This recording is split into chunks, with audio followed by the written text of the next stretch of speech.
mata natin yung magandang binibini. Ayos eh. Galing pa ito ang kurmok.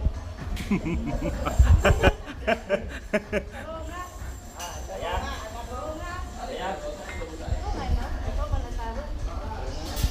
Sakto na na.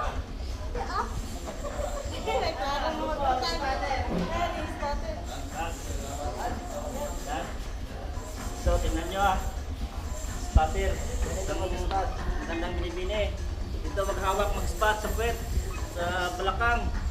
Para hindi mabalian yung kliyente natin. Para madami tayong maturuan sa susunod na bahagi na mundo. Yan mag-spot para iwas bali. Yan, nasuplado. Tingnan nyo Sexy na ni Madam. Ating kliyente na maganda. Iwas bali likod. At may supporters. Dapat. Lalay na rin. Lima. Isa. Dalawa. Galing talaga ng suplado mag-spot. Ito. Hindi na, masutado. Dapat ganyan kayo mag-spot sa mga magagandang dila katulad ni Ma'am Bernadette Barito.